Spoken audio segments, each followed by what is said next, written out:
성경을 우리가 찾도록 하겠습니다. 성경 마태복음 4장 5절에서 10절까지를 우리가 읽어보도록 하겠습니다. 우리 같이 공독을 하도록 하겠습니다. 다 같이 공독합니다. 이 마귀가 예수를 거룩한 성으로 데려다가 성전 꼭대기에 세우고 가로되 내가 만일 하나님의 아들이여든 뛰어내리라 기록하였으되 저가 너를 위하여 그 사자들을 명하시리니 저희가 손으로 너를 받들어 발이 돌에 부딪히지 않게 하리로다 하였느니라. 예수께서 이르시되 또 기록되었으되 주 너의 하나님을 시험치 말라 하였느니라 하신대. 아멘. 오늘 이 말씀 속에서 우리가 지난 시간에는 사단이 예수님을 유혹하는 첫 번째 물질에 대한 어떤 그런 시험이 있었다라고 하는 말씀을 드렸고요. 오늘 두 번째 이제 5절로 7절 그 안에서는 어떤 내용이 있느냐면 사단이 너무나도 간교한 괴계 중에 하나가 뭐냐면 성경을 이용하는 것이다. 우리는 예수님과 사단이 전혀 반대이기 때문에 사단은 전혀 성경과 상관이 없는 걸로 생각을 할 수 있잖아요.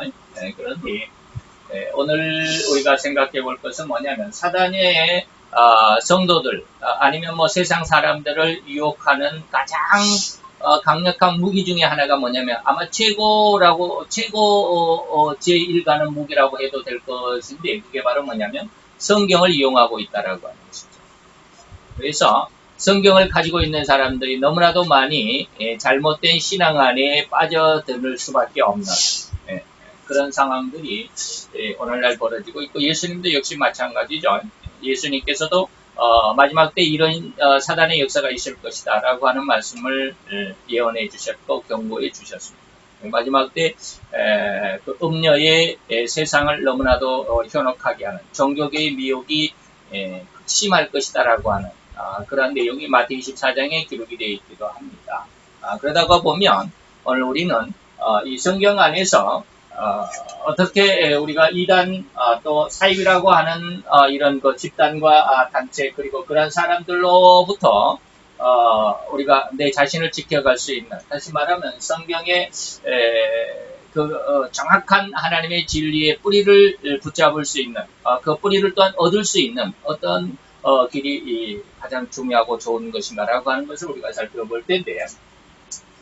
이단이나 사이비들도 성경을 이용하고 있죠. 사단도 역시 예수님을 유혹할 때 성경을 인용했다라고 말씀을 드렸는데 그 사단의 괴계 아래 들어있는 사람들을 우리는 이단이다 또는 사이비 종교 집단이다라고 말하는 오늘날 뭐 여호와의 증인들이나 또 신천지라고 하는 그런 그 집단들 전부 다 이단과 사이비들이죠. 이런 사람들도 여전히 뭐예요? 성경을 인용하고 있죠. 이런 모습에서 베드로도 방금 예수님께서도 마지막 시대를 그렇게 예언해 주셨다라고 말씀을 드렸는데 베드로도 베드로서 3장 16절에 왜 이러한 일이 있겠느냐? 사단이 성경을 이용해서 많은 사람들을 현혹할 때 그 사람들이 종교계 안에 들어와서 종교계 신앙을 흐트러뜨리는 그러한 일이 있을 것이다라고 했는데 베드로도 그런 일에 대해서 이렇게 예언을 합니다. 베드로서 3장 16절에 또 그 모든 편지에도 이런 일에 관하여 말하였으되 그 중에 알기 어려운 것이 들어있다. 알기 어려운 것이 성경 안에서 인간의 생각으로서 해석할 수 없는 또 알아내기가 좀 힘든 그런 일이 많이 있습니다. 특히 종말에 대한 그런 내용들이죠. 그런데 무식한 자들과 굳세지 못한 자들, 무식한 자들은 뭐죠? 성경이 무식한, 세상적인 어떤 학문의 지혜와 지식이 이런 세상적인 것들에 대해서 무식하다라고 말하는 것이 아니라 하나님의 말씀에 대해서 말이에요. 성경에 대해서 무식한 자들, 하나님의 말씀을 알지 못하는 자들, 굳세지 못한 자들은 뭐죠? 신앙은 있으되 마음이 진리 안에 꽉 붙어 있지 않은 사람들. 그러니까 교회 안에 적을 두고 이름을 두고 신자다, 집사다, 장로다, 심지어는 목사라고 하는 그런 이름을 가진 자들이라 할지라도 목사까지라도 말이죠. 목사들까지라도 더욱이나 이제 뭐 성경을 성경 자체만을 연구한다라고 하는 성경학자들, 성경 박사들 말이죠. 목사는 아니, 뭐 목사님들이 대부분 보면 이제 성경학자들로 이름을 갖기도 하는데, 어쨌든지 목회를 안 하면서도 성경 연구를 많이 하는 사람들, 성경학자들라고 그래요. 다 포함이 되지만 어쨌든지 그런 사람들은 하나님의 말씀 속에서 전혀 뭐라 그럴까 이 굳세지 못한 하나님의 진리를 정확히 붙잡지 못하면 이런 사람들이 세상을 너무 현혹시킵니다. 성경을 가지고 자기 마음대로 이 말이죠. 그래서 다른 성경과 같이 그것도 여기서 그것이란 말은 알기 어려운 것인데 우리가 유추해서 생각을 해보면 종말에 대한 내용들입니다. 종말에 대한 내용들은 더러 알기 어려운 내용들이 많다. 사람이 어떤 죄와 학식을 가지고서는 하나님의 성경을 알아내기도 힘들지만 성경 중에서도 특별히 더 종말론에 대해서는 굉장히 어려운 부분들이 많죠.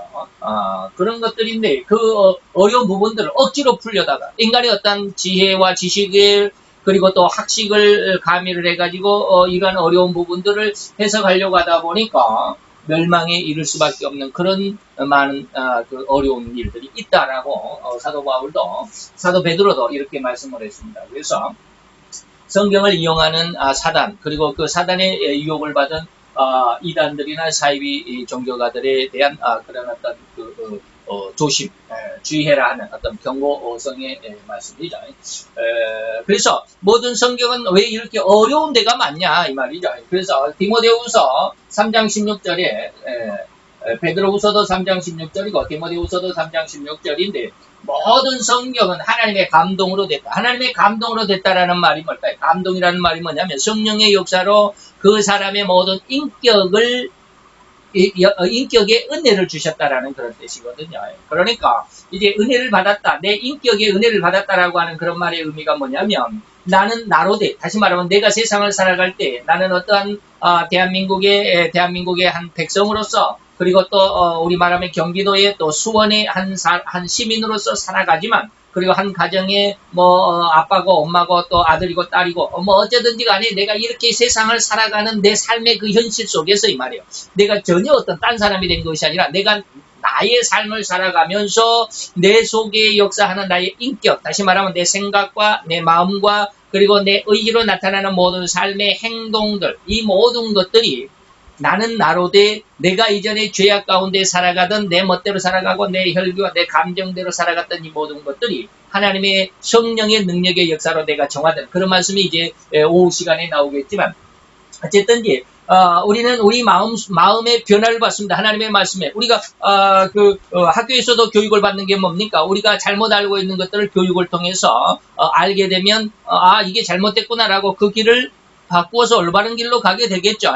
그런 것처럼 성경은 뭘 하느냐면 하나님의 감동, 성령의 역사로 인해서 그 인간의 인격, 말과 마음과 행동이 교훈을 얻게 되고 책망을 받게 됨으로 인해서 인간이 바르게 되고 의로운 자로 하나님의 가장 아름답고 귀한 그런 의로운 자로 교육하는 가장 아름답고 귀한 책이다라고 하는 것이죠. 그래서 모든 성경은 하나님의 감동으로 된 것으로 교훈과 책망과 바르게 함과 의로 교육하기에 유익한 가장 이 지구상에서 인류 역사 중에서 온 이 세계 천지 만물 속에서 가장 중요하고 핵심적인 교재가 뭐냐? 성경이다라고 하는 거예요.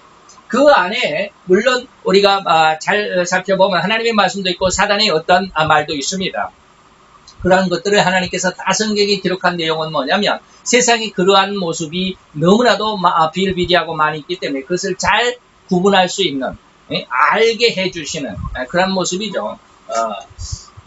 그래서 이제 오늘 본문에서도 사단이 성경을 인용하여 예수님을 유혹하고 있는 부분인데 뭐라고 그랬냐면 오늘 6절이죠. 오늘 5절, 6절, 7절 가운데서 6절에 보면 기록하였을 때 저가 사단이 아니죠. 하나님을 지금 의미합니다.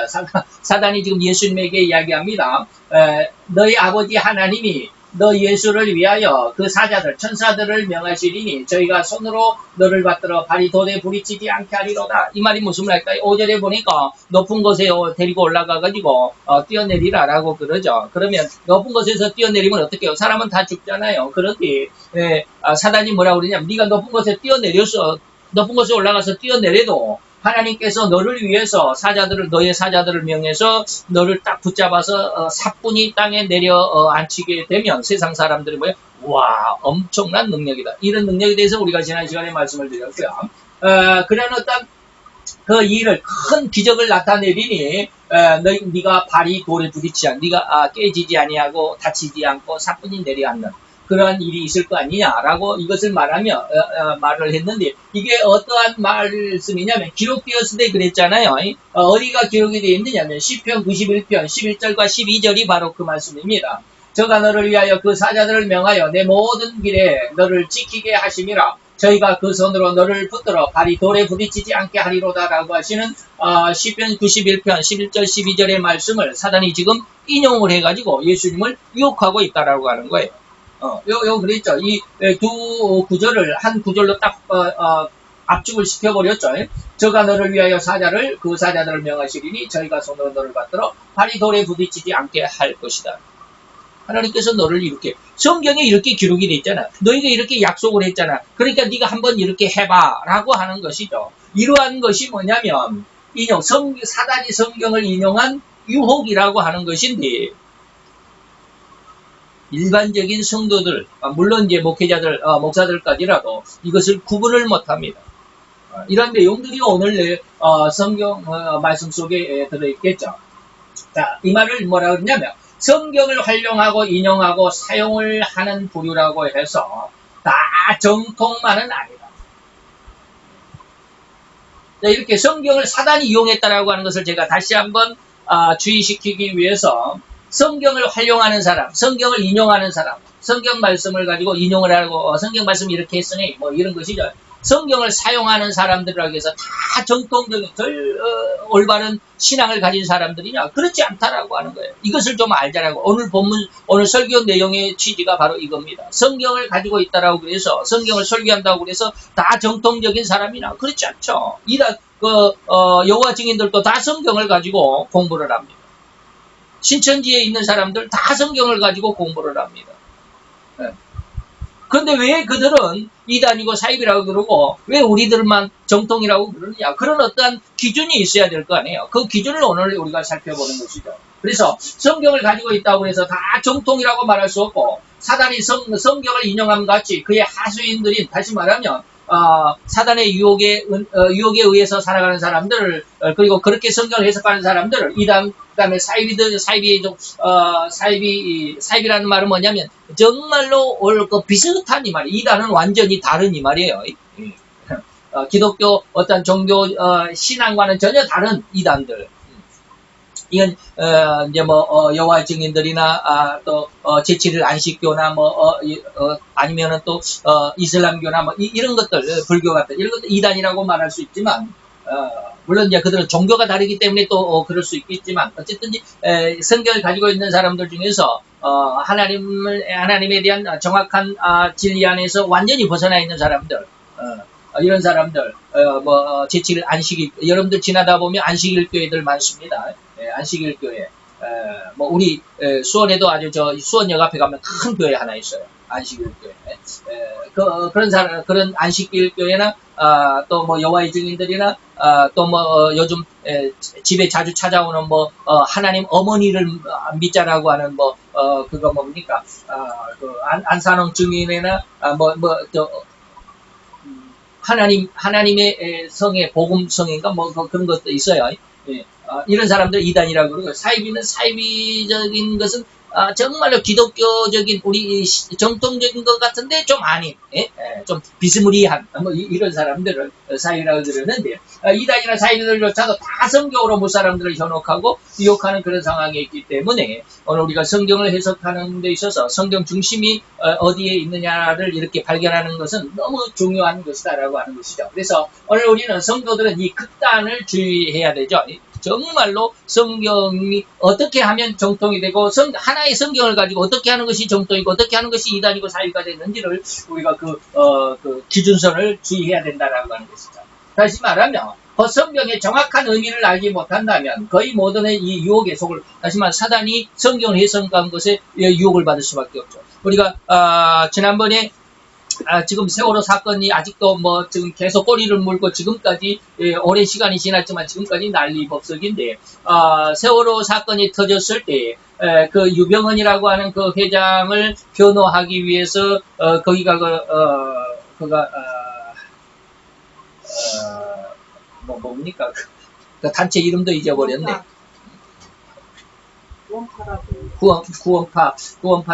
구원파라고 크게는 구원파인데 그 이름이 있어요. 좌우장 크게 구원파. 통일교는 아니고요.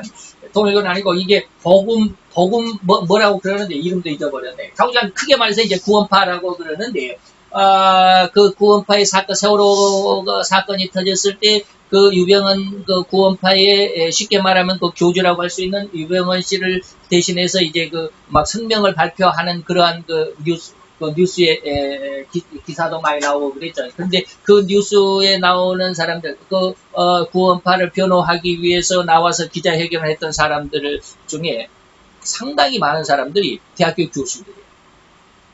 우리나라에서 인간적인 어떤 삶, 인간적인 어떤 사회에서 그래도 저명하다라고 정말로 우리가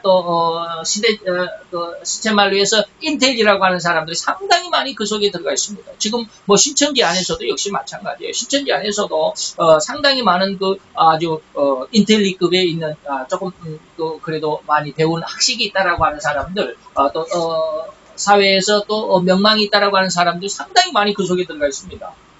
그 사람들은 왜 그렇게 사회에서도 많이 배우고 또 많은 돈을 투자해가지고 그런 많은 어떤 무엇인가를 학문을 연구하고 자기 나름대로는 그 자기가 연구한 학문의 일가견을 가지고 있다라고 하는 그런 사람들이 왜 거기 우리가 말하는 이단 속에 사이비 속에 왜 들어가 있을까? 좀 아이러니하잖아요. 좀 이해가 안 되잖아요. 그렇게 잘 배운 사람이 또 많이 배운 사람이 그렇게 똑똑한 사람이 왜 그런 데가 들어가 있지?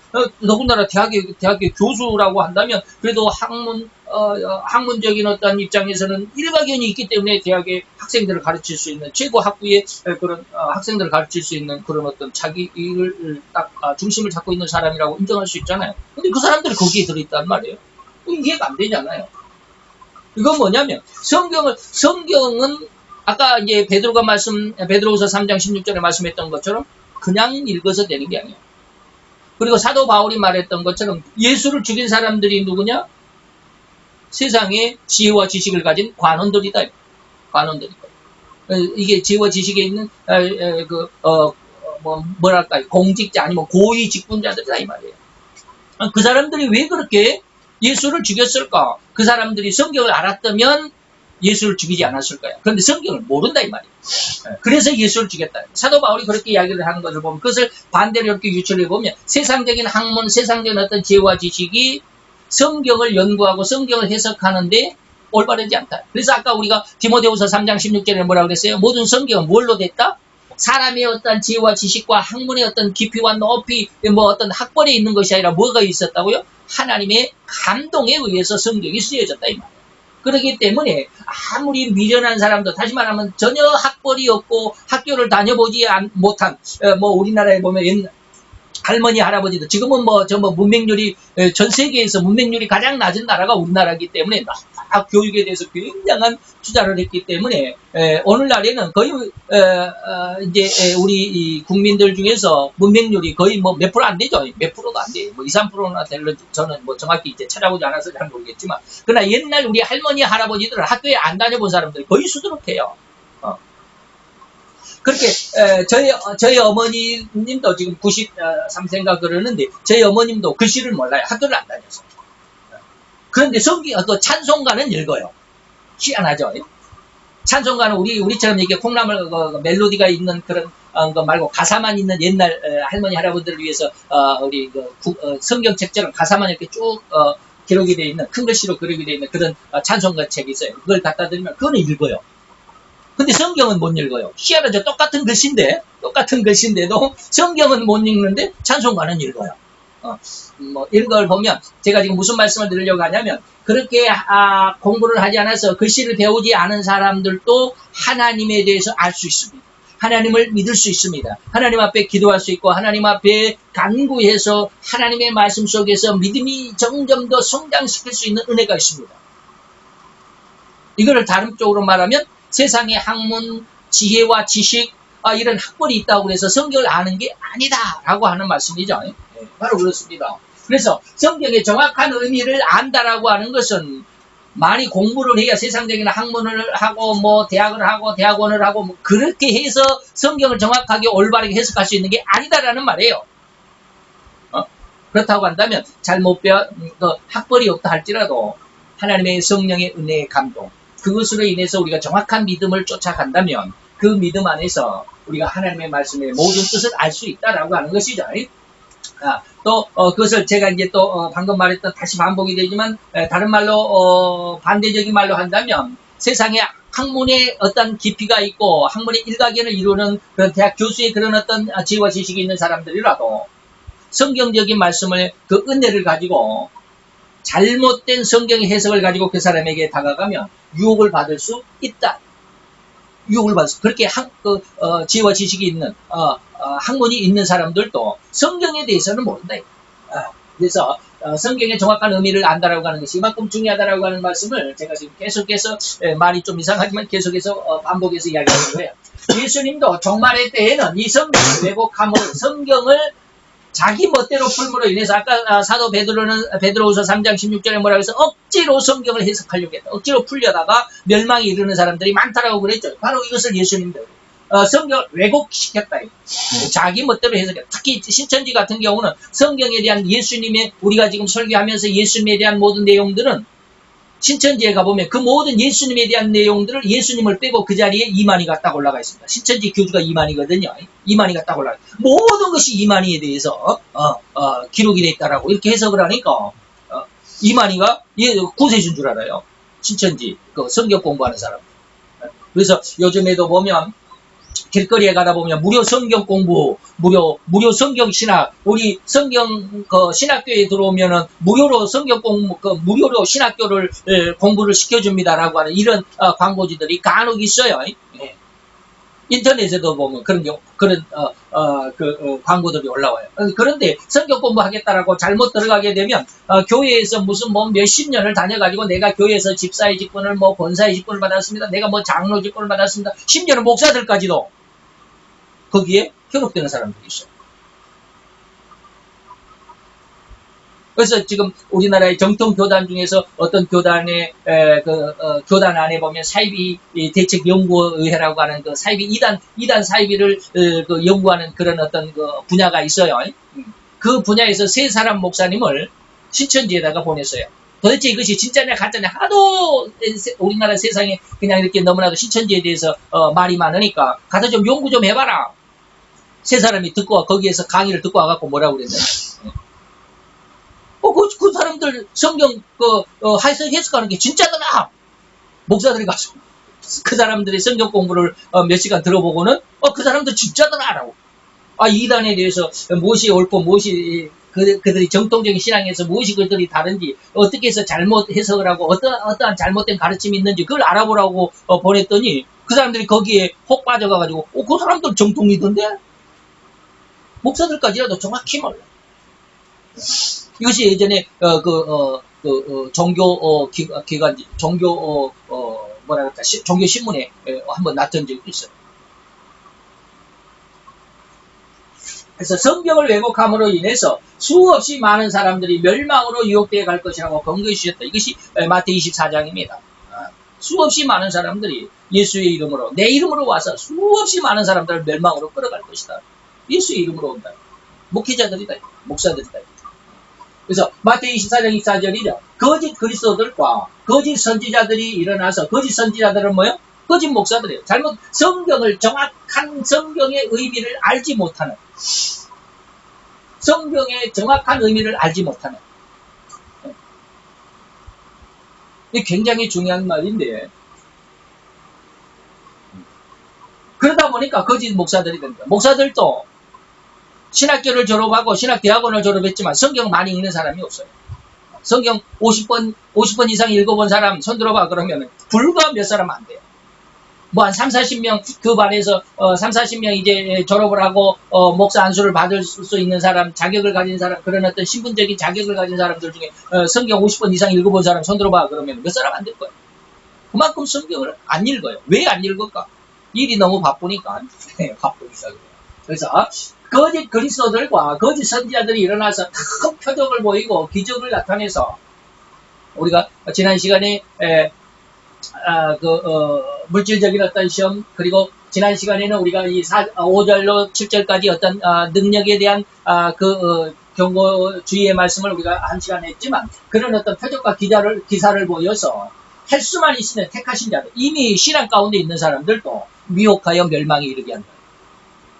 예수님이 직접 하신 말씀이에요. 마지막 때에 이럴 때가 있다. 성경을 가지고 있다고 해서 다 정통적인 신앙은 아니다. 그래서 정통적인 설교와 정통적인 교회, 정통적인 목회자를 만나는 것이 너무도 중요하고 너무도 귀한 거예요. 근데 다 성경을 가지고 이야기하니까 다 정통인 줄 알아요. 그냥 무슨 우리나라에 장로교 간판을 걸고 그 다음에 감리교, 성결교 간판을 걸고 목회를 하면 다 그것이 정통적인 교회라고만 생각을 해요. 여러분들이 태어나기 전에도 있었지만, 예전에 1992년도에 아주 난리법석을 친 우리나라에 대사건이 있었죠. 1992년 10월 27일 밤 12시 1992년 10월 27일 밤 12시. 여기가 이제 우리 큰아들 두산이만 태어났을 때죠. 우리 다니엘이도 그때 3살이었나? 그때 무슨 사건이 있었냐면, 다미성교회라는 게 있었습니다. 다미가 뭐냐면, 다가올 미래를 대비하라 해가지고, 다미성교회라고 하는 성교회가 있었는데, 그 성교회를 조직하고 그 성교회를 이끄는 그 수장, 대표자가 누구냐면, 성결교 목사예요. 정통적인 교단이잖아요. 성결교는 우리나라에서 장로교, 감리교, 성결교 해갖고 장감성이라고 그러는데, 장감성이라고 그러면 우리나라의 대표적인 정통 교단들입니다. 거기에 물론 침례교는 왜 빠졌습니까? 순복음교는 왜 빠졌습니까? 라고 묻지 말고, 옛날에는 좌우지간 장감성이라고 그랬어요. 요즘에는 이제 침례교도 순복음교도 들어있지만, 어쨌든지 성결교 그러면 정통적인 교단이잖아요. 근데 그 교단의 목사님이 그 다미성교회를 이끌고 있으면서 1992년 10월 27일 밤 12시에 예수님이 재림하고 우리는 휴거한다 그래가지고 온 나라가 난리법석이었어요. 난리법석이었어요. 근데 지금은 뭐예요? 지금 2018년도잖아요. 그보다 한 20년이 더 흘렀나요? 한 30년 가까이 이제 흘러갔잖아요. 아무 일 안 일어났잖아요. 성경을 왜곡했다, 잘못 오해했고 잘못 해석을 했다 이 말이에요. 그런 데에 대해서 우리가 그러한 어떤 잘못된 성경 해석을 가지고 성도들을 가르치게 되면, 그 성도들은 뭐요? 잘못된 정통적인 설교에서 벗어난 그런 설교를 들었기 때문에 거기에 믿어버릴 수밖에 없잖아요. 세상적인 학문과 지혜를 가진 사람도 잘못 성경 해석한 것에 대해서 그렇게 수없이 많은 사람들이 현혹이 되고 유혹을 받아서 이단에 빠지고 그러는데, 세상적인 어떤 그런 지혜와 학문이 좀 덜한 사람들은 더 말할 필요도 없다라고 말하는 것인데, 세상적인 학문의 어떤 높낮이, 우리가 흔히 시체 말하면 가방끈이 길고 짧고에 대해서 지금 어떤 말씀을 드리는 것이 아니라, 세상적인 지혜로서는 하나님의 말씀을 이해할 수가 없다라는 거예요. 성령의 하나님의 감동에 의한 은혜가 바로 이제 성경적인 말씀으로 다가가느냐 못 다가가느냐라고 하는 그런 기준이 된다라고 하는 것이죠. 그래서 정통적인 설교, 정통적인 교회 목회자, 이것을 만나는 것이 가장 중요하죠. 여기서 여러분들이 이제 어떤 것이 정통적일까? 이런 것이죠. 그래서 대부분 성도들은 이 정통과 이단의 그 미묘한 차이를 알지 못해요. 우리가 흔히 말해서 이제 제가 지금까지 말씀드렸듯이 여호와의 증이다라고 그러면 우리는 그건 이단이니까, 통일교다 그러면 이단이니까, 신천지다, 신천지 예수교다, 이단이니까라고 이렇게 쉽게 말할 수 있지만, 아주 미묘한 차이가 뭐냐면, 방금도 말씀을 드렸듯이 장로교, 감리교, 성결교, 침례교, 순복음교 이런 교회 간판을 걸고 있는데도 그 교회가 이단일 수가 있다라는 거예요. 그것이 잘못된 성경 해석일 수가 있다 이 말이에요.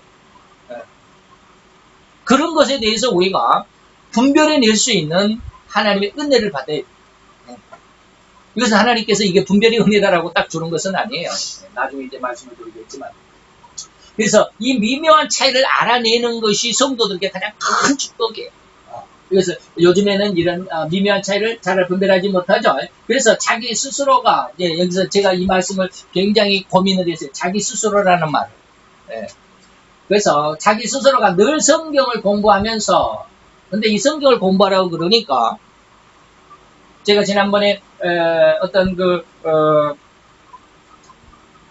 장례가 있어가지고 거기에 참석을 해서 갔습니다. 그래서 옆에 있는 집사님이 저한테 뭐래요? 목사님, 성경을 공부하는데 어떻게 성경 공부를 하는 것이 제일 좋겠습니까? 라고 묻더라고요. 그래서 제가 뭐라고 대답했겠습니까? 저는 성경 공부를 하는데 바로 지금 여기에서 이제 그 답을 제가 이렇게 말을 했다라고 해도 과언은 아닌데, 강해로 공부하라고 그랬어요. 강해로.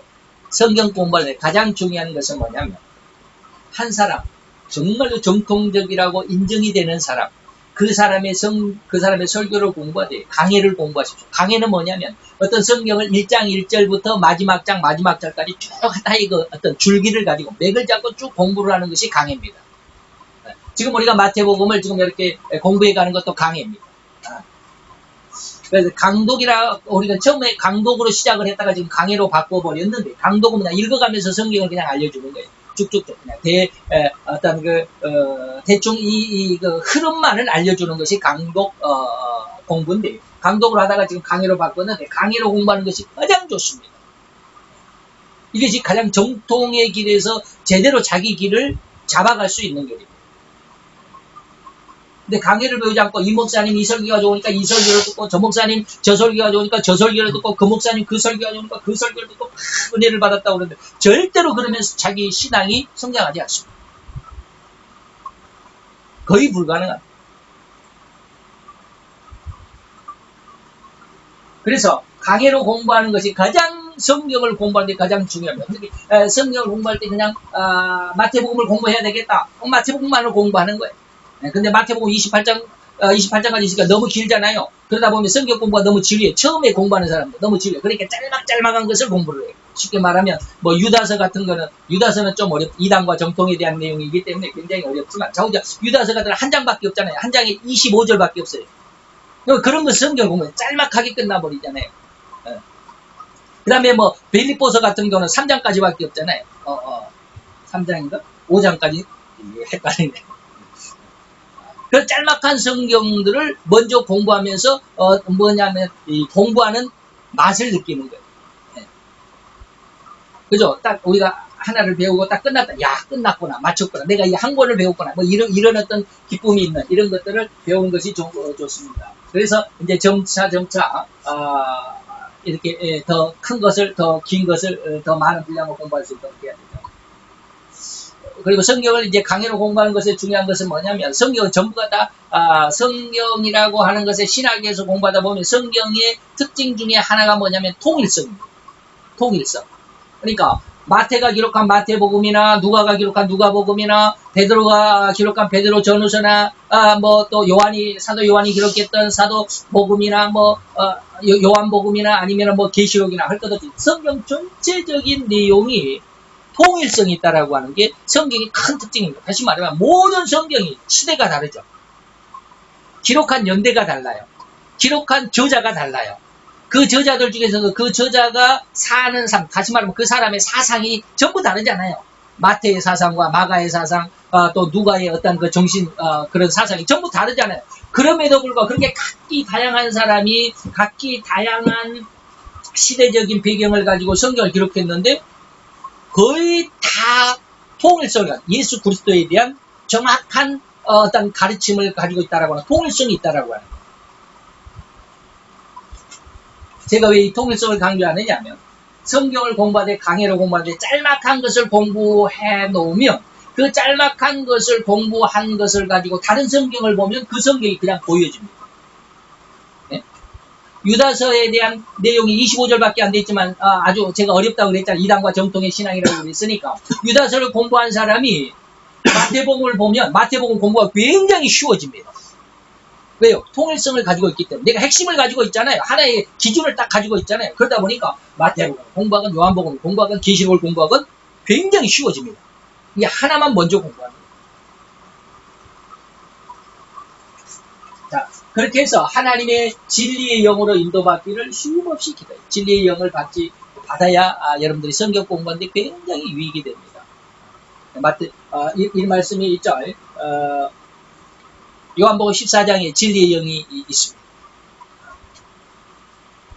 요한복음 16장에 보면 그 진리의 영이 보혜사 성령인데 보혜사 성령이 오시면 너희를 진리의 깊은 곳으로 너희를 인도할 것이고 너희를 성경을 기억하게 할 것이고 생각나게 할 것이고 그 은혜의 깊은 곳으로 진리의 깊은 곳으로 인도해 간다라는 말씀이 요한복음 14장 16장에 기록이 되어 있습니다. 그래서 강의로 공부하라고.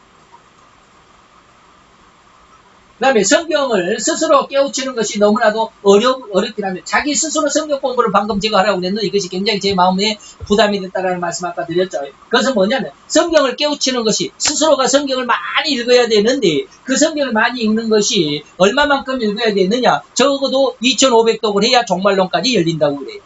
한 500독을 하면 일반적인 성경, 종말론이 아닌 마태복음도 뭐 24장은 뭐 종말론이지만 그런 것 빼고 아주 쉬운 일반적인 어떤 복음 안에서는 한 500독 정도 하면 성경의 은혜가 열린다고 그래요.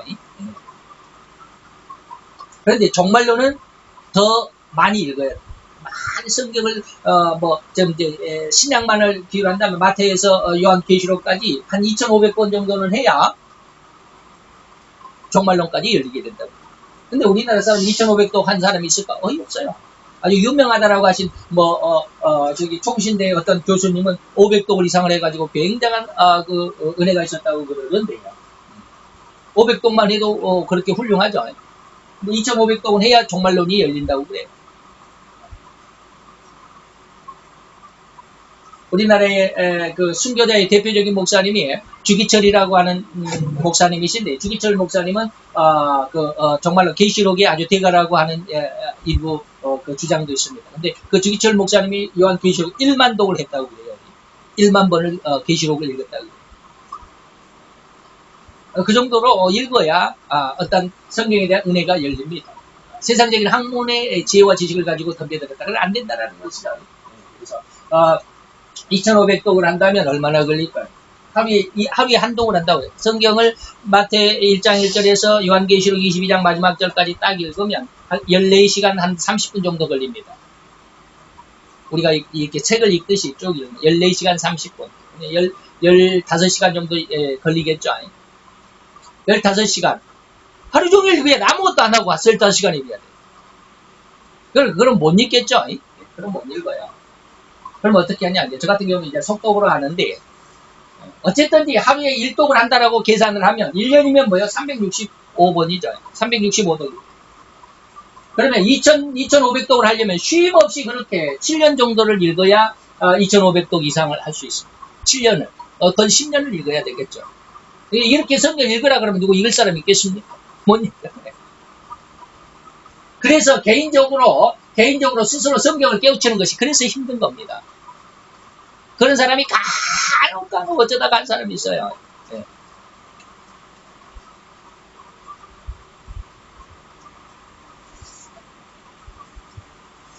그래서 성경 읽기가 힘들고 성경 공부하는 게 그렇게 어렵고 정통적인 신앙을 유지하기가 그렇게 힘들고 어렵습니다. 예레미야서 같은 경우를 보더라도 예루살렘 성거리 그 종교 도시에 하나님이 가장 기뻐하고 하나님이 선택했던 그 종교 도시 예루살렘에 그 대제사장이 있고 제사장들이 있고 수많은 성경율법사 바리새인들이 있고 성경 박사들이 그렇게 수없이 많은 그 종교 도시 예루살렘에 하나님께서 예루살렘에 그 예레미야에게 너 이 예루살렘 거리를 돌아다니면서 하나님의 뜻에 맞는 정통적인 신앙을 가지고 있는 사람 찾아봐라고. 예레미야가 한 사람도 못 찾았어요. 한 사람도 못 찾았어요.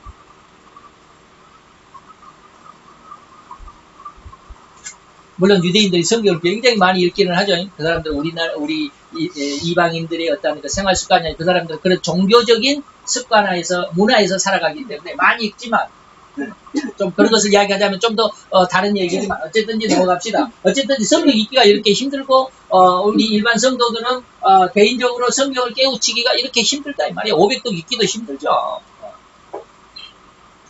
그렇기 때문에 우리는 중요한 게 뭐냐면 성경을 많이 읽은 사람의 은혜를 받는 거예요. 예. 제가 예전에도 언젠가 한번 그런 말씀을 드렸지만 중국 무협 영화 같은 데 보면은 무협 소설이나 무협 영화 같은 데 보면은 어떻게 하냐면 내가 지금 어떤 무예가 출중하지 않기 때문에 내 무예를 빨리 성숙시키기 위해서는 무예가 아주 고수 그동안에 많은 그 훈련을 했던 사람들 밑에 가가지고 그 사람의 그 훈련을 내가 전수를 받는 거죠. 우리도 그러잖아요. 좋은 스승 밑에 가서 배워야 아주 더 좋은 어떤 기술을 배울 수 있는 것처럼. 그러니까 성경을 많이 읽고 성경의 어떤 조예가 깊은 그런 어떤 선생을 만나는 것이 굉장히 중요합니다. 그래서 그 사람의 성경의 어떤 성경관을 내가 배워서 얻는 거예요. 그러면 내가 성경을 많이 읽지는 않았지만 어느 정도 읽은 그 상황에서 그런 어떤 대선배의 그런 성경관을 우리가 성경 공부를 통해서 배우게 된다면 그래서 강해를 제가 공부를 하라고 제가 많이 강조를 하는 것처럼 그렇게 강해를 배우게 되면 내 신앙의 그 성경적인 신앙이 확 올라가게 되어 있습니다. 자, 어쨌든지 그러한 기준을 가지고 사단이 비록 성경을 인용했을지라도 그것은 자기의 야망을 이루기 위해서 성경을 사단이 인용을 했죠. 예수님에게 나와가지고 너 높은 곳에 뛰어내려 그러면 하나님께서 하나님의 천사들을 보내가지고 너를 위해서 천사를 보내가지고 네 발을 딱 붙들어줘서 너 다치지 않게 할 거야 라고 성경을 인용을 했다고 그랬죠. 시편 91편을 인용을 했습니다. 성경을 인용한 그 의도가 뭐냐 이 말이에요. 자기 야망을 이루기 위한 수단이에요. 이단이나 사이비들은 성경을 가지고 자기 욕심을 채우겠다. 그래서 곧 절대 성경의 권위를 인정하는 의미에서 성경을 인용한 것이 아니다라고 하는 것이죠. 성경의 의미를 이해했다거나 그리고 성경을 그대로 순종하기 위해서 성경을 인용하는 것이 아니라고 했습니다. 이게 누가? 이단들이 하는 짓입니다.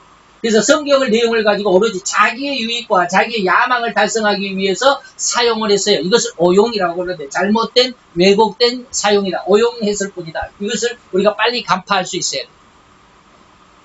그래서 성경을 가지고 내가 뭐 성경에서 어떤 사람이다라고 이만희는 내가 바로 구세주다라고 그러잖아요. 네? 여호와 증인들은 뭐 14만 4천 명이 지네들의 그 여호와 증인 등의 죄 수뇌부에 있는 14만 4천 명이 마지막 때 심판의 반열에 있는 14만 4천 명이다라고 그러잖아요. 그 성경을 전부 자기 어떤 생각과 자기 어떤 유익, 자기 어떤 단체의 어떤 유익을 위해서 그 많은 사람들을 이용을 하게 됩니다. 이것이 성경을 오용하는 그러한 상황이기 때문에 그들을 우리는 이단이라고 그러고 그들을 우리는 사입이라고 그러는 거예요. 성경을 가지고 있다고 해서 다 성경을 믿는 사람들이구나, 예수를 믿는 사람이구나 라고 인정을 할 수가 없어요. 그죠? 네. 그래서 그들 성경을 가지고 있다고 해서 예수를 이야기한다고 그래서 덮어놓고 그들을 믿는다고 한다면 큰 실망의 늪에 멸망에까지 이를 수밖에 없는. 그래서 예수님도 아까 마태 24장 24절에 할 수만 있으면 믿는 자들도 유혹해서 멸망으로 끌어갈 것이다. 누구를 통해서? 거짓 선지자를 통해서. 일반적인 성도들은 결코 이런 사단의 흉계를 간파할 수 없기 때문에 정확한 지도자를 만나는 것이 그만큼 중요하다. 오늘날 성경학자라고 하는 이름을 가진 자들까지도 성경을 하나님의 말씀으로 인정하려 하는 것입니다. 성경 박사들, 박사 학위를 받은 사람, 성경을 연구해가지고 박사 학위를 받은 사람들이 많습니다. 그 성경 박사들이라고 합니다. 오늘날에는 그런 사람들이 이단들이 많습니다. 잘못된 성경을 공부해가지고 박사학위를 받은 사람들. 세상은 박사학위를 주는 사람들이 물론 종교적인 어떤 그들의 어떤 단체 안에서 박사학위를 주지만 잘못된 가르침을 가르쳐주고 그 가르침에 잘 따랐다고 해서 박사학위를 주는 그런 어떤 단체들도 있거든요. 그래서 신학대학의 대부분 그 신학 교수들이 목사이면서 신학 박사 타이틀을 가진 사람들이 상당히 있습니다. 근데 그 신학 박사들이 어떻게? 성경 하나님의 말씀을 성경을 하나님의 말씀으로 인정을 하는. 여러분들 이거 이해가 안 되죠? 근데 지금 현실이 그래요. 그래서 성경을 가지고 자기 멋대로 해석을 하는 이런 모습들이 많죠. 그래서 오로지 이 세상은 과학이 온 세상을 가장 아름다운 인간의 삶을 그리고 인간의 삶을 유지시켜주는 가장 중요하고 핵심 해결책이라고 하는 그런 사상이 너무 깊이 뿌리박혀 있기 때문에 성경을 인정을 안 해요. 성경은 단지 하나님의 말씀으로 믿는 것이 아니라 뭘로 믿는 줄 아십니까? 이러한 지금 성경학자, 성경 신학 박사라고 하는 사람들의 이름을 가진 자들이라도 성경을 하나님의 말씀으로 인정하지 않는 사람들은 성경을 여기서 말하는 뭐요? 하나님의 말씀으로 인정하는 것이 아니라 과학이 온 세상을 인간의 아름다운 삶을 유지해가는 기본이고 해결책이 될 것이라고 믿는 그런 사상 속에서 신학의 어떤 박사학위까지 받는 사람들의 그 모습은 성경을 뭘로 인정을 하느냐? 단지 교훈으로만 인정을 합니다. 아, 성경에 이렇게 좋은 말씀이 많잖아. 사람들이 이렇게 사는 것이 정말 옳은 삶인 것 같잖아. 그러다 보니까 교훈적인 윤리와 도덕적인 그래서 세상 사람들이 이 말씀을 많이 배워야 돼라고 하는 그러한 마음으로 성경을 가지고 설교를 하고 그런 마음으로 성경을 가지고 목회를 하는 그런 입장이다. 그런 목사님들이 상당히 있습니다. 여러분들은 아직 그런 것을 느껴보거나 접해보지 않아서 잘 모르겠지만 제가 하는 말이 그냥 뭐 그런 사람들이 뭐 세상에 있겠어라고 이렇게 의아해할지 모르지만 그렇습니다.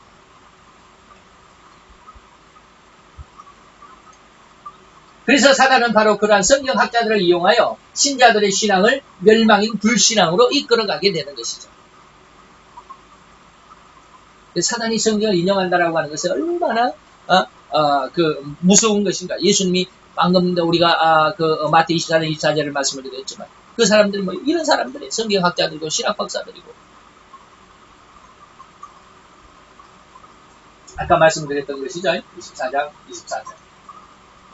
그래서 이런 정통과 이단을 구분할 수 있기까지 많은 수고와 노력 그리고 성경 읽기와 기도와 하나님의 도움을 구하는 그런 필요가 있습니다. 그래서 성경을 더 많이 읽어야 돼요. 기도를 더 많이 해야 돼요. 나중에 기도에 대해서 말씀을 드리겠는데 또 뭐 들을 시간이 있겠지만 기도도 역시 마찬가지예요. 무턱대고 한다고 해서 기도가 안 돼요. 성경을 무턱대고 읽는다고 해서 물론 읽는 것은 굉장히 좋습니다. 잘못된 가르침 속에서 성경을 읽게 되면 또 곤란합니다. 참 어렵죠. 참 어렵습니다. 예수를 믿는 게 구원을 받는 것은 예수를 믿기만 십자가의 은혜를 얻기만 하면 구원을 받는다라고 하는 것은 너무 쉬운데 그 이후에 사단의 공격이 너무 강력합니다. 사단은 자기 수중에 있는 사람들은 그냥 가만 놔둬요. 그 사람들은 가만 내버려 둬도 그 사람들이 관심을 안 가져도 그 사람들은 나중에 죽으면 전부 멸망할 것이기 때문에 자기 어떤 뒤를 따라올 것이기 때문에 전혀 관심이 없습니다. 그런데 이러한 세상 속에 있는 사람들이 한 사람이 툭 튀어나와가지고 예수를 믿겠다, 예수의 십자가의 은혜로 나가겠다라고 그러면 그때부터 사단과 그 귀신들은 난리법석입니다. 그 사람들 신앙을 멸망시키기 위해서. 방금 말씀드렸던 마태복음 24장 24절처럼 그 사람들의 그 신앙을 멸망으로 끌어들이기 위해서 얼마나 강력하게 역사하는지 모릅니다. 그래서 신앙 안에 들어오는 사람들이 어려움이 많아요. 자, 요한복음 14장 16절로 17절까지 말씀을 보고 우리 마치겠습니다. 내가 아버지께 구하겠으니 그가 또 다른 보혜사를 너희에게 주사 영원토록 너희와 함께 있게 하시겠다. 영원토록 너희와 함께 하겠다. 창세기 6장에는 뭐라고 그랬습니까? 내가 다시는 영원토록 너희와 함께 있지 않겠다. 노아의 홍수 사건으로 인해서 하나님께서 다시는 세상에 영원히 함께 있지 않게 하겠다라고 했는데 그 말씀이 예수의 십자가 이후로 어떤 성령을 보내주심으로 인해서 영원토록 너희와 함께 있게 하겠다라는 말씀으로 이제 더 성장시켜 주십니다. 성장이라는 말이 여기 좀 안 맞는데 신앙은 뭡니까? 구원은 점점 진보적입니다. 점점 성장시켜갑니다. 처음에는 잘 모르지만 조금씩 알게 되므로 신앙이 성장하고 믿음이 성장하고 뭐 그러죠. 그런 것처럼 점층 성장하는 것이죠. 그래서 신앙도 역시 마찬가지. 오늘도 보혜사 성령을 보내주셔서 영원토록 너희와 함께 있게 하겠으니 이는 진리의 영이다. 제가 아까 말씀을 드렸죠. 진리의 영을 얻도록 여러분들이 많이 기도해야 됩니다. 기도 한두 번 한다고 해서 하나님의 진리의 영을 주시는 것은 또 아니에요. 세상에 그러면 방금 말씀드렸던 성경학자다 신학박사들이다라고 하는 사람들이 왜 잘못됐을까? 그 사람들은 진리의 영을 받지 못했기 때문에 그래요. 세상적인 학문, 신학도 세상적인 학문의 어떤 의미 안에서 신학을 하게 됩니다. 제가 이런 말을 하게 되면 이해가 잘 안 되겠지만 어쨌든 그래요. 그러다 보니까 진리의 영을 받았다고 한다면 절대로 그들은 잘못된 길을 갈 수가 없습니다. 근데 진리의 영을 받는 것과 안 받는 것의 차이를 그러면 당신은 어떻게 이야기하겠습니까? 받아본 사람만 알아요. 받아본 사람만 알아요. 성경 해석이 보는 눈이 달라요. 옛날에는 내가 신학교에서 교수님들이 뭐 가르쳐준 대로 이렇게 그것을 이해하고 교회 가서 그때는 뭐 신학생이니까 뭐 목회자가 아니죠. 그러니까 자기 교회 목회자들이 설교하는 그 내용에 대해서 그 말씀이 그 말씀이구나 이렇게 이해를 하고 그 말씀을 따르려고 그 말씀을 이제 머리에 입력을 시키고 또 마음으로 받아서 그 말씀대로 순종하고 그랬는데 진리의 영을 딱 받게 되면 그것이 조금씩 틀리다라고 하는 것이 밝혀져요. 아, 저 말씀은 저 말씀이 아닌데 이런 게 느껴집니다. 그것이 눈으로 확연히, 마음으로 확연히, 마음의 느낌으로 확연히 그것이 느껴지고 이해가 되고 보여지게 됩니다. 이것을 여러분들이 어떻게 받아들일는지 모르지만 어쨌든 그런 어떤 현상이 있습니다. 그런 느낌이 달라요. 성경 해석이 달라요. 보는 눈이 달라요. 그러다가 진리의 영 이후에는 뭡니까? 보혜사의 3대 사역 가운데 의의 영이 있습니다. 의의 책망. 의의 책망으로 인해서 의의 영이 우리에게 오는데 그 의의 영이 오게 되면 완전히 다릅니다. 진리의 영은 쉽게 말하면 고등학교 수준이라면 의의 영은, 의의 책망은 뭡니까? 대학 수준입니다. 이 차원이 달라요. 그래서 제가 한번 생각을 해봤어요. 제가 늘 그 신앙의 단계를 이렇게 세 부분으로 하는데 도대체 이해를 잘 못하니까 어떻게 하면 좋을까라고 생각을 해왔더니 며칠 전에 그것을 깜빡 느끼게 된 것이 뭐냐면 이게 남자들은 군대에 비유하면 참 좋겠구나. 쉽게 말하면 예수의 십자가의 은혜 안에서 진리의 영을 받기 전까지 이것은 뭐냐? 구원은 받았으되 쉽게 말하면 군대에서 이것은 사병 2등병에서 병장까지 사병의 어떤 관계 뭐 하사관까지라고 해도 괜찮아요. 그 다음에 진리의 영을 받으면 이제 장교들이에요. 소위에서부터 대령까지 이 장교급의 어떤 신앙이에요. 그 다음에 의의 책망을 받는 사람들은 뭐예요? 장군에 해당합니다. 이제 별자리예요. 이렇게 신앙의 어떤 단계를 다 하나의 그 군대의 어떤 모습으로 이렇게 생각을 하면 그렇다라고 그렇게 설명하면은 좀 내가 남자니까 저는 군대를 안 갔다 왔지만 방위 출신이에요. 군대를 안 갔다 왔지만 이렇게 하면 이해가 쉽겠구나라고 하는 생각을 늦게 깨달았는데 어쨌든지 하나님의 진리의 영을 받는 것이 굉장히 중요합니다. 여러분들이 성경을 공부하고 정통적인 신앙의 길로 나가기 위해서는 진리의 영을 하나님 앞에 구하는 것이 굉장히 중요합니다. 그래서 그러기 위해서는 성경을 많이 읽어요. 적어도 500권 이상은 읽어야 됩니다. 최하 500권은 읽어야 돼요. 진리의 영이라 세상은 능히 저를 받지 못한다. 하나님의 진리의 영은 세상은 받지 못해요. 세상은 뭐요? 학문, 세상적인 학문, 지혜와 지식. 그래서 아까 제가 세상적인 어떤 또 교수 출신들, 뭐 세상적인 일반 사회에서 어떤 저명한 인텔리라고 하는 사람들, 뭐 이 사람들 제가 아까 말씀 많이 드렸잖아요. 그런 사람들 세상으로 표현합니다. 세상은 능히 이 진리의 영을 받지를 못해요. 왜요? 보지도 못하고 알지도 못하기 때문에. 진리의 영은 볼 수가 없잖아요. 요한복음 3장에 보면 이 바람과 같다 그랬어요. 성령으로 거듭난 사람은 바람과 같다. 이 동에서 불다가 서로 가고 서에서 불다가 동으로 가고 이리 왔다 저리 갔다 하니까 도대체 이 바람이 어디에서 와서 어디로 가는지를 몰라. 이런 것처럼 성령의 은혜, 진리의 영을 받은 사람은 그렇다. 그래 보지도 못하고 알지도 못하기 때문에 세상은 그들을 알지는 못하죠. 그러나 너희는 저를 안다. 진리의 영을 너희는 알기는 알아. 아직은 받지 못한 할지라도 알기는 알죠. 제가 예수의 십자가의 은혜 안에 들어온 사람들은 다 진리의 영의 은혜 안에 있기는 하지만 진리의 영을 직접 받지는 않았어요. 가르침을 받았지만 알기는 하지만 체험은 없어요. 이걸 비유하자면 여자는 여자인데 아직 아기를 낳아보지 않았어요. 다 같은 여자는 여자죠. 근데 아기를 낳아보지 않는 여자는 처녀라고 그러고 아기를 낳아본 이제 여자들은 이제 엄마라고 그럴 수 있죠. 이 엄마와 처녀의 그 마음의 상태는 엄청 다릅니다. 같은 여자인데도 다릅니다. 왜? 체험을 해봤기 때문에 이 말이에요. 그래서 진리의 영은 예수의 십자가의 은혜 안에 들어오기는 해서 진리의 영을 알기는 알지만 있는 것 같지만 막상 진리의 영을 체험한 사람들은 이제 장교급으로 승진하는 것처럼 아직까지 하사 병장 다음에 하사 중사 이제 하사관들이죠. 중사 상사까지라 할지라도 아직은 진리의 영의 직접적인 체험이 없어요. 그렇기 때문에 알기는 알지만 일반적인 성도들도 진리의 영이 있다라고 하는 것을 알기는 알지만 아직 직접 체험이 없어요. 그렇기 때문에 알기는 하죠. 그러나 너희는 저를 안 하니 저는 너희와 함께 계시며 또 너희 속에 계시겠습니다. 있어요. 이것은 뭐예요? 이제 뭐라 그럴까, 이 장교로 거듭난, 소위가 되는 그런 모습이에요. 아직까지 뭐 상사 이 정도까지는 아직 일반 사병 상황 속에서는 아직 장교가 되기 이전까지는 쉽게 말하면 진리행을 알지는 알지만 체험은 없다. 그래서 제가 늘 체험을 이야기를 하죠. 자, 이런 모습 안에서 우리는 오늘 성경을 가지고 있는 그 모습, 성경을 가지고 어떤 것이 정통이고 어떤 것이 이단이고 사비익이라고 하는 것을 대충 말씀을 드렸는데 잘 이해가 됐을런지는 저도 잘 모르겠어요. 그러나 스펄전 목사님은 그런 말씀을 하시더라고요.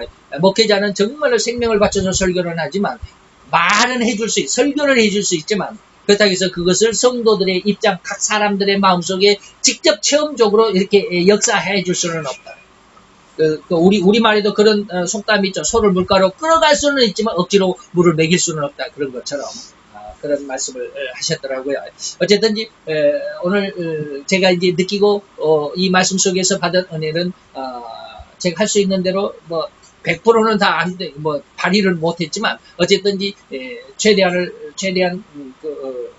열심을 다해서 말씀을 드렸습니다. 여러분들 좀 이해를 하실 수 있었으면 좋겠고요. 다 같이 기도합시다. 할렐루야. 주님 여호와여, 주께 감사를 드리나이다. 주의 영광 앞에 있는 아름답고 귀한 이 시간 위에 주님 함께 하소서. 아버지 하나님, 성경의 말씀 속에서 오늘 이 시간 예수님께 사단이 나와서 유혹을 할 때 성경 말씀을 가지고 나왔나이다. 아버지 하나님, 그것을 우리가 다시 한번 생각해 볼 때 이 마지막 시대에 예수님께서도 또 사도들께서도 이 마지막 시대에 성경으로 수많은 사람들이 유혹을 받고 현혹이 될 것이라고 하는 안타까운 그 예언의 말씀, 그 아버지의 경고의 말씀을 아버지 우리가 이제 시작하며 들었사오니 우리 마음속에 기준이 되을 수 있는 시발점이 될 수 있는 은혜가 되게 도와주시옵시고 말씀 속에 정통적인 가장 아름답고 귀한 신앙의 뿌리를 내리며 성경의 뿌리를 내릴 수 있는 은혜가 되게 도와주옵소서. 예수 그리스도의 이름으로 감사와 기도드려 싸움나이다. 아멘.